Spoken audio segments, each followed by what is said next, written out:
This is a quick summary of how to replace a radiator on a 2014 Silverado 3500.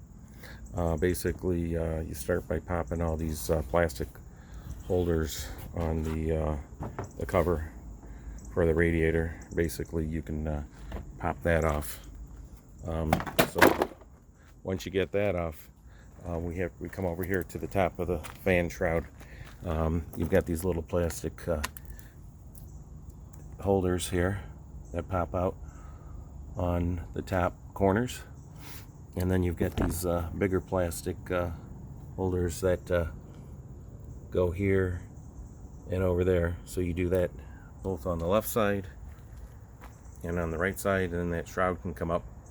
Now we have the old radiator out already, and on this radiator we have to get this hose off the bottom that's being held on by these type of clips. So on this bottom piece right here, you pop that clip off and then pull off the hose off the back of it, and it comes off. And then these oil hookups, basically you can disconnect them by popping these pins out on each one of these connections. Then there's a hose that connects up to the top little guy. You put your wrench on there and squeeze the keeper ring, and you can pull that one off. And then on the other side we have a clamped on hose that's pretty easy to take off.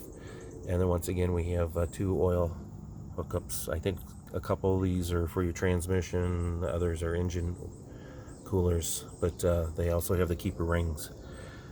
And so you pop them out on each one of those, and then basically you can pull back the hose out of each one. When you're putting the new one on, you leave the rings in that came with the unit, and then basically you just insert the hoses into each one of those holes, and you have to slam it in there to get beyond the keeper ring pins, or the washers, if you want to call them that. And then they get locked in to those little metal slots there. And then lastly, you need to put the pin on the hose, on the outer hose, and then slide that over this top, and then you need to snap it in. And then one thing you should note, there's a little alignment groove right here. You need to really snap that in so it can't twist clockwise or counterclockwise, and it gets pretty firm once you get into the alignment perfectly. And this is what the newer unit's looking like.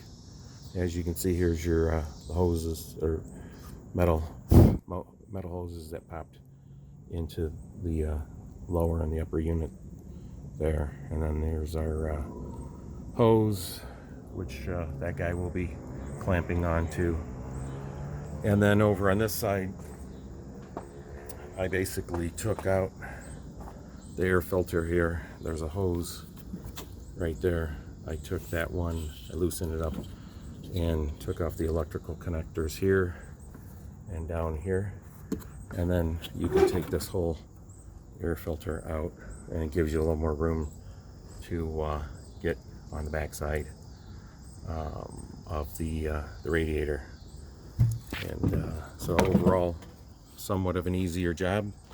And then you also want to, when you're pulling off the radiator hose on the bottom, the bigger one, it's going to drain a bunch of the radiator fluid coming out of the radiator.